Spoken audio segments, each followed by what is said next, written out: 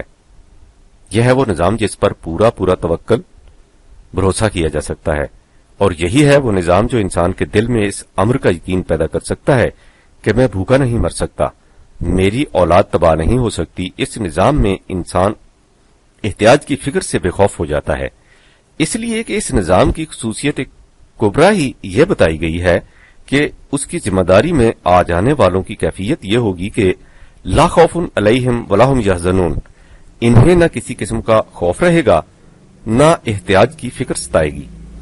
اسی نظام سے انسان کی دنیا اس جنت میں تبدیل ہو جاتی ہے جس کے متعلق ابن آدم سے کہا گیا تھا کہ انا لکا اللہ تجوع فیہا ولا تارا وانکا لا تظمأ فیہا ولا تضحا 20/118۔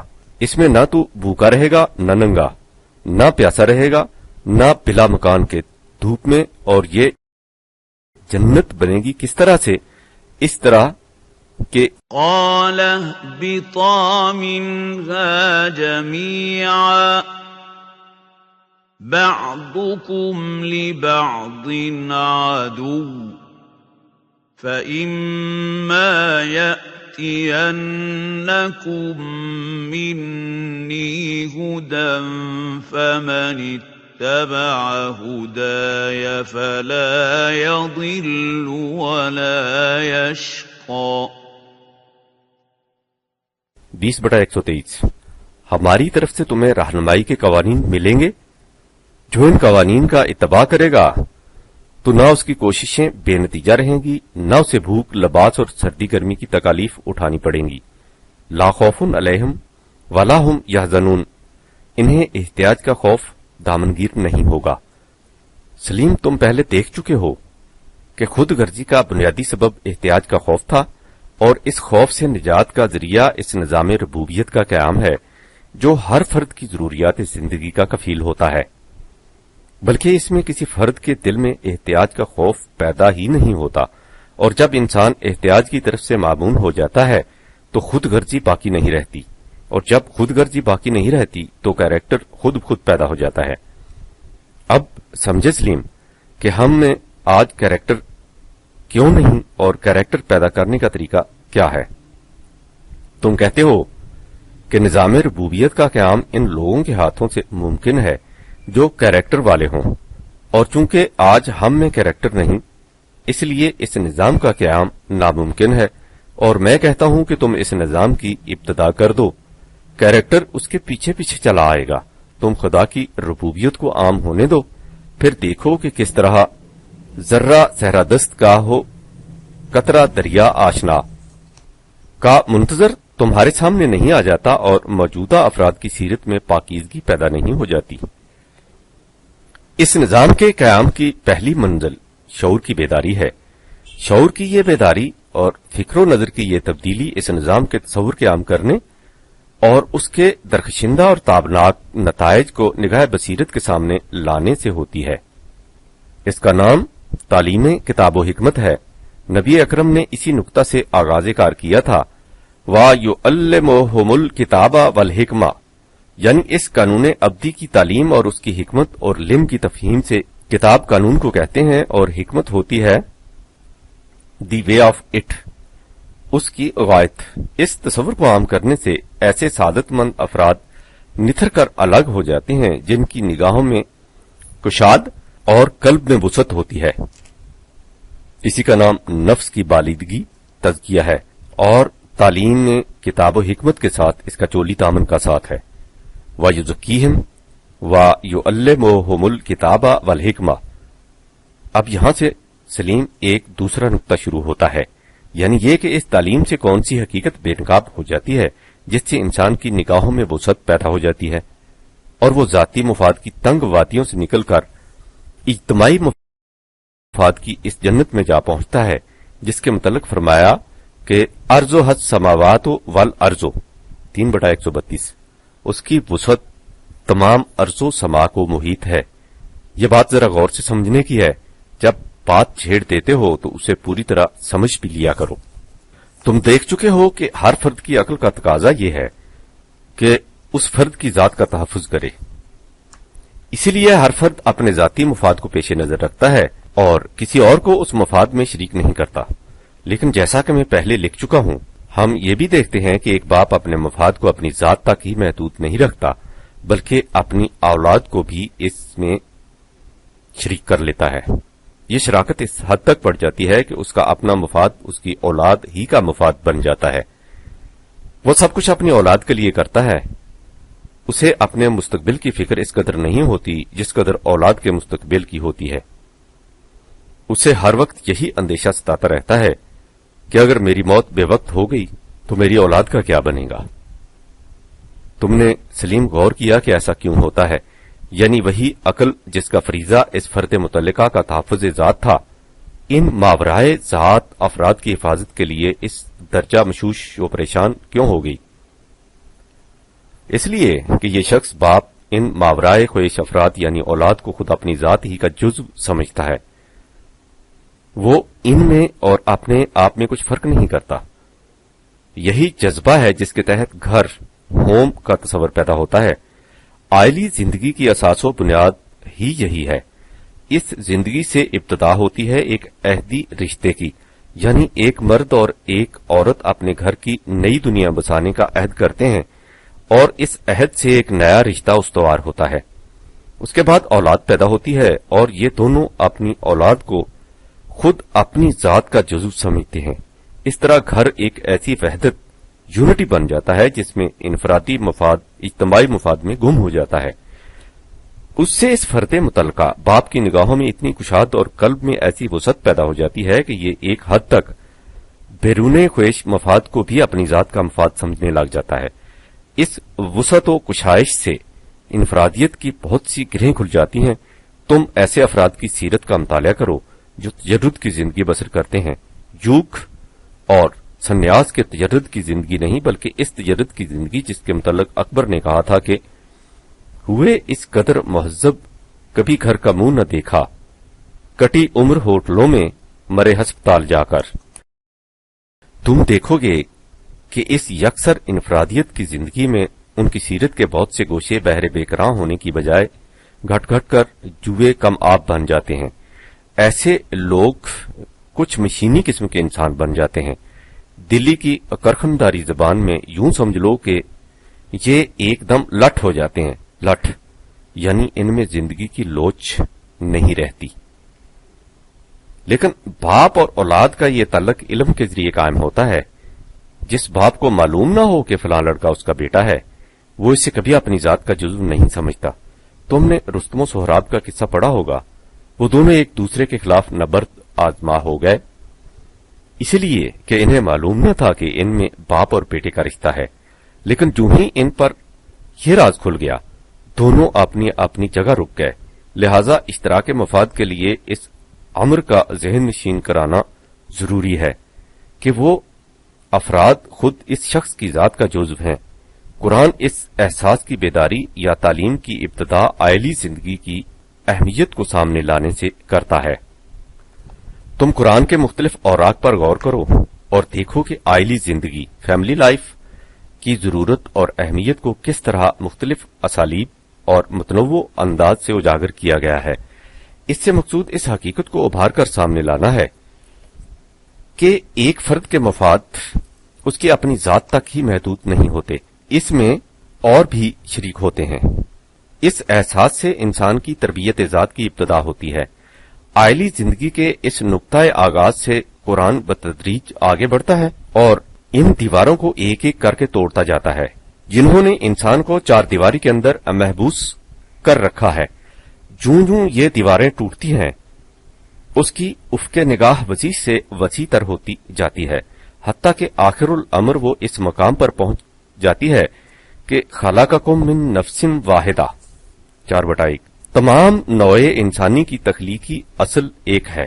یعنی جس رشتہ ایک اصل کی شاخ ہونے کے احساس نے باپ اور بیٹے میں اشتراک مفاد پیدا کر دیا تھا، قرآن اسی رشتہ کو تمام انسانوں میں مشترک قرار دیتا ہے اور اس طرح عقل خود بین کو عقل جہاں بین میں تبدیل کر دیتا ہے اور نفس انسانی سے انفرادیت کی گرہیں کھول کھول کر اسے انسانیت کی وسعتیں عطا کر دیتا ہے. اس طریقہ کار کا نام تعلیم کتاب و حکمت اور اس کا نتیجہ ہوتا ہے نفس انسانی کی نشو و نما یعنی تزکیہ نفس. وَيُعَلِّمُهُمُ الْكِتَابَ وَالْحِکْمَةَ وَيُزَکِّیہم. اس طریقے تعلیم تصور ربوبیت کو عام کرنے سے معاشرے میں ایسے افراد نکھر کر الگ ہو جاتے ہیں جن پر اس نظام کی اہمیت واشگاف ہو جاتی ہے. ان افراد کے ہاتھوں اس نظام کی ابتدا ہوتی ہے جس میں ہر فرد فکر احتیاج سے بے خوف ہو جاتا ہے، اور جب یہ نظام قائم ہو جاتا ہے تو پورے معاشرے میں اس کیریکٹر کی لہر دوڑ جاتی ہے جس کے فقدان کا رونا ہم آج اس طرح روتے ہیں. جب تک یہ نظام قائم رہتا ہے کیریکٹر بھی باقی رہتا ہے. جب یہ نظام بگڑ جاتا ہے تو پھر وہی انفرادیت کی بھگدڑ شروع ہو جاتی ہے. اس لیے سلیم قوم میں کیریکٹر پیدا کرنے کے لیے اس نظام کی ترویج ضروری ہے جس میں افراد فکر احتیاج سے بے نیاز ہو جائیں اور لا خوف علیہم ولا ہم یحزنون کی فضا عام ہو جائے. ہم نے یہ نظام دیکھا نہیں، لیکن تاریخ بتاتی ہے کہ یہ نظام خود رسالت مآب صلی اللہ علیہ وسلم کے ہاتھوں متشکل ہوا اور حضرت عمر کے زمانہ میں پروان چڑھا. یہ نظام باقی نہ رہا لیکن لوح زمانہ پر اس کی یادگار اب تک منقوش ہے. بقول غالب ہنوز ایک پرتوے نقش خیال یار باقی ہے. اسی پرتوے نقش خیال یار کے تصدق ہر اس شخص کا جس کی نگاہوں کے سامنے اس کا تصور ہو یہ عالم ہوتا ہے کہ موجۂ گل سے چراغاہ ہے گزرگاہ خیال. اسی نظام میں قرآن کی طرف دعوت میری زندگی کا مقصود ہے. میری کوششیں ابھی تک تعلیم کتاب و حکمت کی منزل اول میں ہیں. میں امکان پر اس کے صحیح تصور کو عام کرنے کی کوشش کر رہا ہوں کیونکہ عام مسلمانوں کی نگاہوں سے اس کا تصور یکسر اوجھل ہو چکا ہے. اس لیے اسے عصر نو سامنے لانے کے لیے بڑی کاوش درکار ہے. جب اس کا تصور عام ہو جائے گا تو اسے عملاً متشکل کرنے کا ولولہ بھی بیدار ہو جائے گا. رگو پے میں جب اترے زہر غم تب دیکھیے کیا ہو. رگو پے میں جب اترے زہر غم تب دیکھیے کیا ہو. ابھی تو تلخی ایک آم و دہن کی آزمائش ہے. تم پوچھتے ہو کہ اس کتاب و حکمت کے مرحلہ اول کے بعد کیا پروگرام ہوگا. تم نے جتنی مرتبہ اس سوال کو دہرایا ہے میں نے یہی کہا ہے کہ یہ سوال قبل از وقت ہے. پہلے اس تصور کو عام تو کرو. لیکن اس جواب سے تمہارے قلب سراپا شوق و اضطراب کی تسکین نہیں ہوتی. اب اس کے بعد اگر میں تمہارے غالب کے الفاظ میں یہ کہہ دوں کہ دکھاؤں گا تماشا دی اگر فرصت زمانے نے، میرا ہر داغ دل ایک تخم ہے سرو چراغاں کا، تو کہو تمہاری تسکین ہو جائے گی. تم ٹھیک کہتے ہو، یہ وقت ہے شگفتن گل ہائے ناز کا. لیکن سلیم، ہر گنچا اپنے جوش نمو سے کھل کر پھول بنتا ہے. نشہ رنگ سے ہے واش دے گل، اگر اسے اس سے پہلے کھلانے کی کوشش کرو تو اس کی ایک ایک پتی بکھر جائے گی. اس نظام کی شگفتگی بھی اسی قانون کے تابع عمل میں آتی ہے جو اس کی اساس و بنیاد ہے. تمہیں اس نظام کے جلد روب عمل آنے کی کوئی صورت بظاہر دکھائی نہیں دیتی، لیکن سلیم میری نگاہیں دیکھ رہی ہیں. جہان نو ہو رہا ہے پیدا، وہ عالم پیر مر رہا ہے، جس سے فرنگی مقامروں نے بنا دیا ہے کمار خانہ. یہ کب ہوگا؟ اس کے لیے نہ تمہاری بیتابی تمنا کچھ کہہ سکتی ہے، نہ میرا گریائے نیم شبی.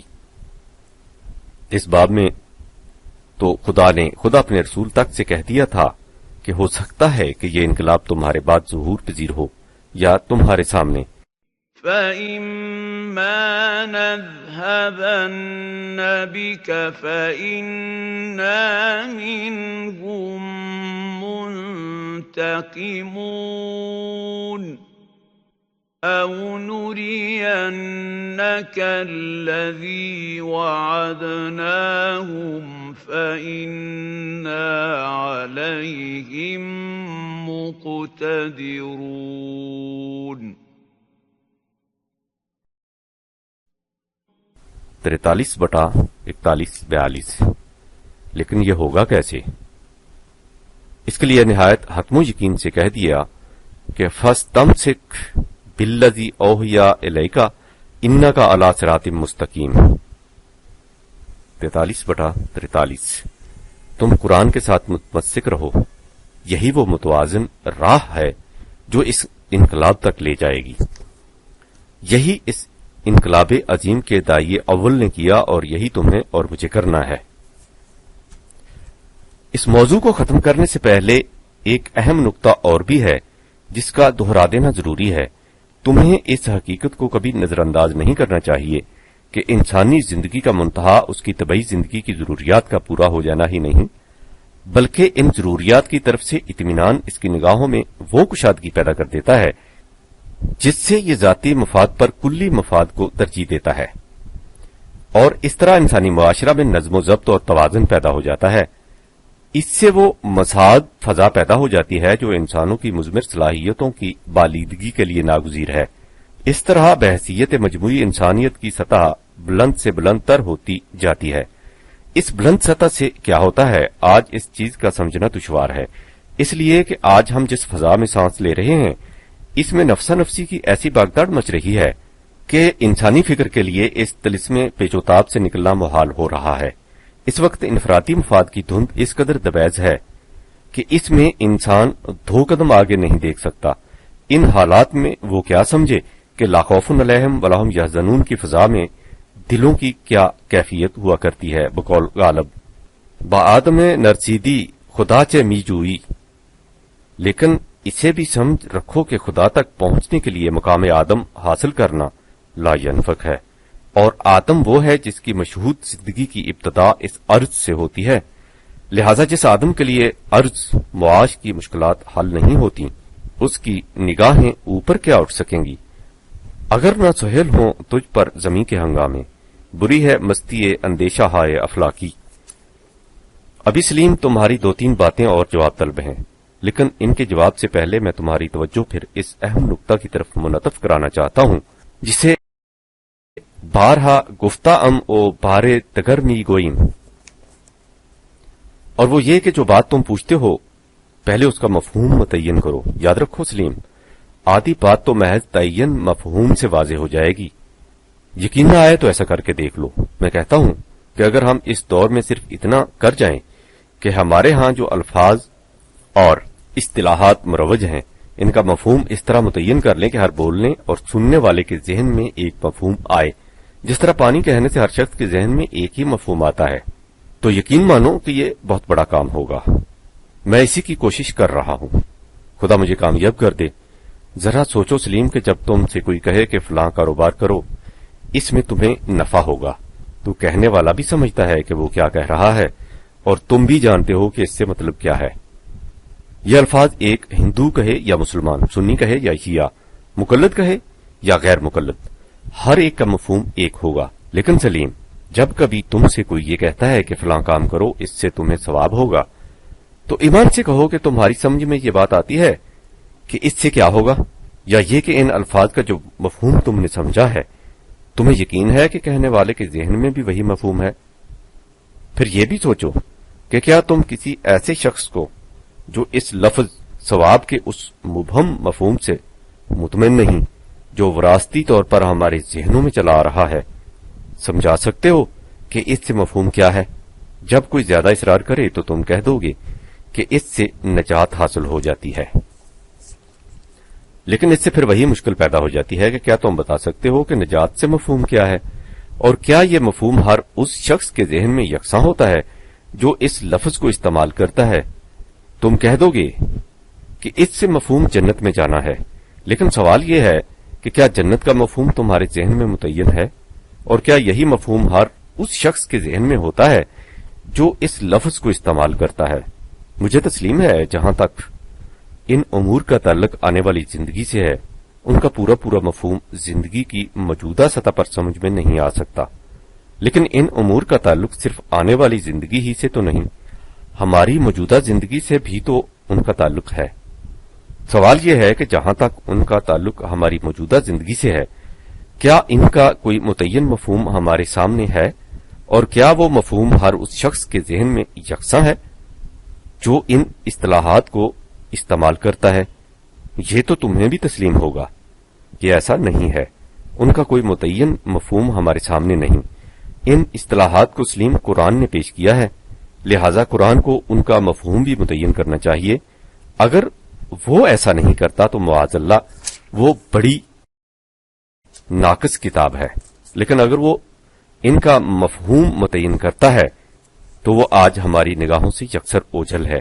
یاد رکھو سلیم، جب تک ہم ان الفاظ و اصطلاحات کا مفہوم جن کا تعلق ہماری موجودہ زندگی سے ہے، اور وہ کون سی چیز ہے جس کا کسی نہ کسی حد تک ہماری موجودہ زندگی سے تعلق نہیں، اس طرح متعین نہیں کرتے جس طرح ہم کاروباری دنیا میں الفاظ و اصطلاحات کا مفہوم متعین کرتے ہیں، ہمارا کوئی قدم آگے نہیں بڑھ سکتا۔